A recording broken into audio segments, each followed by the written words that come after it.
I was nervous because anything can happen. First thought came to my mind is just be ready to run.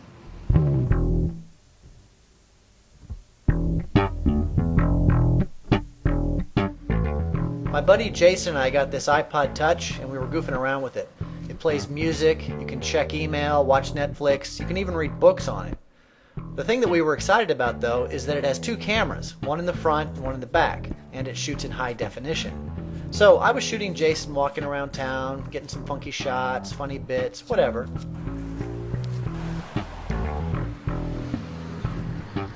As we shot, we thought it would be funny if he went into the woods and pretended like he had to pee. Okay, well, not such a funny storyline, but we were really just testing the quality of the video. Then we thought it would be interesting if Jason pretended he saw something further in the woods.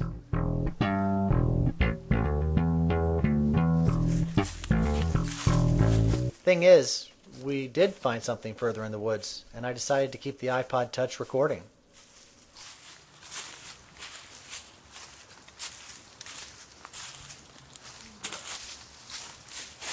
Hey! No, it's not the police. How are you? I'm alright. We're homeless and home. Are you? I saw you from the street. This is where you live? Are you telling us to leave? I'm not telling you to leave. I'm not telling you anything. Well, this stuff back here is not our stuff back here. We cleaned up this whole area. Well, it looks nice. I'm Amanda. Hi, Amanda. I'm Nick. And I'm Jason. Hey, Jason. How you doing, Nick? I'm sorry. I understand. I understand. You're not going to call the police on us, are you? No. I told you they could see us from here. I told you we should move back a little bit more. What's that in your hand? That's my iPhone.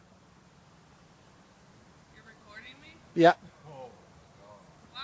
Because we were just doing we were just making a funny movie here, and then we saw the tent. You want to hear a joke? Yeah. Can I come closer? You're not going to hurt me. Amanda, I'm not going to hurt you. I promise. Why is he nervous? Jason's not nervous. Yeah, it's weird walking up on flames. All right. Tell me a joke, Amanda. Here, get out and tell it. Okay. So a man's in the desert, right? All right.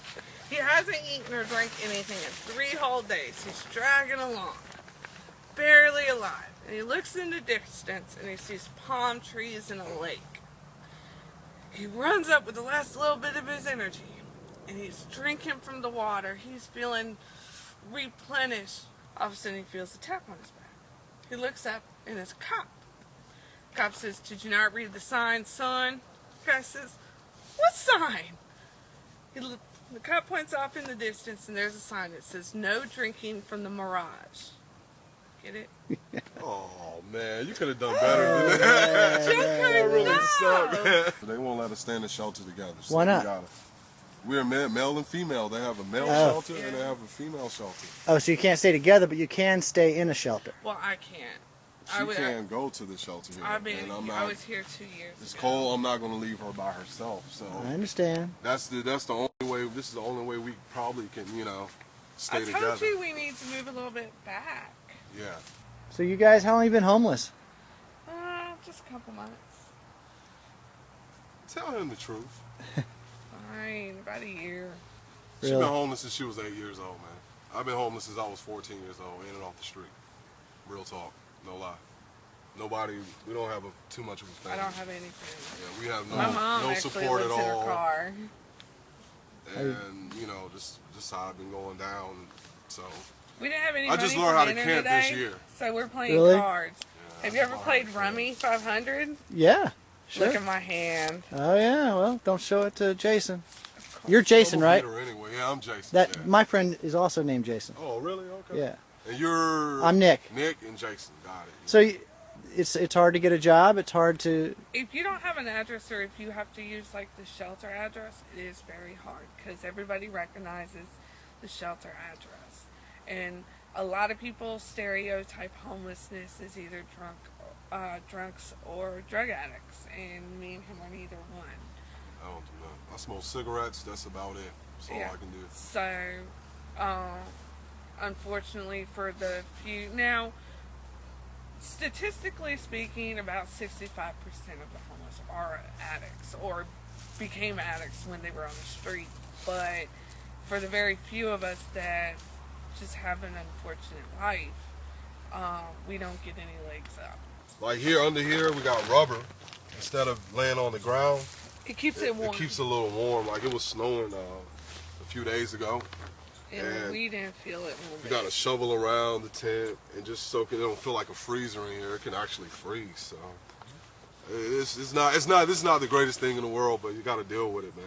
When you are forced to live a certain way, then you make it as close to home as you can. And I stayed at the women's shelter, but I got really sick because I have a weak immune system. I was born with it. And any little cold, like he caught the swine flu, gave it to me. I was sick for like 3 months. I can't, any colds, and then they had bed bugs. So I was working at a job. I actually got fired because I had bed bug bites all over me. And they thought I had something else. The person at the shelter doesn't like me, and I haven't had no hot shower in 2 months. So, we'll take some water, fill up a bucket, some water, and take a shower out here. Yeah, you're lucky you came when you did, because we were just talking about going to get some water to take a wash up. There would have been a whole lot of screaming up here. Oh, sorry. No. I won't come back. Oh, no, Well, no. I don't mind. Well, since I know we're seen, I think we're going to have to move anyways. We don't have no food, no sources of food. We got, what, some tortilla chips? And That's no it. dip. No dip, no nothing. So you don't know where your next meal's coming from? No. And I can't go back. I can't go there and eat IFC. So Donna doesn't like me. Donna don't like me either.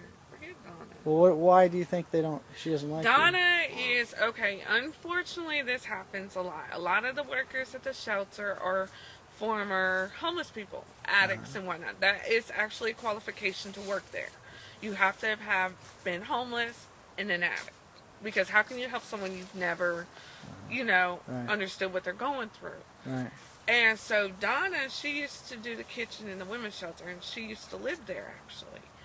And now that she's come into a little bit of power, she went mad with it, like most people do. So she's now, anything anybody wants, you really have to beg, crawl on your knees and beg for it. And I've got my I can't pride. even get a shower yesterday. I live in a tent. I don't have very much left but my pride, and I'm not going to beg her for nothing. Because you have your family is orphans and you have no family, that's part of the reason you're homeless? The reason you're homeless, the number one reason is no family support. I'm going to tell the truth. Hold on. I'm going to tell the truth why I'm homeless. No family support. My dad has been in prison all his life. He is a heroin addict. He stole my money. I'd be in an apartment if my dad hadn't stolen all my money. He stole $12,000 from me. Put that on YouTube. When I had it in cash because I didn't have a bank account, he went and took all my money. And nobody gives a damn about it. Her mother lives in her car. Her mother My right sister now. has 3 and her kids dad's in in a prison shelter. in Raleigh for the rest of his life. She has no family support. I have none. My family's full of cops, but they have a lot of things they need to handle, like a lot of secrets that I know about, and they don't want me around. Do you think either of you will find jobs? Yes.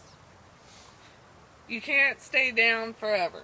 You don't think so, Jason? No, I want to work at the Tar Heel bookstore, and I went there to check on my application You didn't ask if yesterday. here you would find a job. Oh, If at here? all. Well, they threw my application in the trash can. As soon as he walked out. Yeah. Why do you think they did that? They're racist. To be really honest, I think they're racist. They don't want to hire no black guy. It was nothing but a bunch of white people in there, and they took one look at him and threw his application away. Then tried to play it off. But I do think Jason will find a job at Memphis. I will find a job. You will. But you got hope. Yeah. And that's all we got left, is a hope and a dream.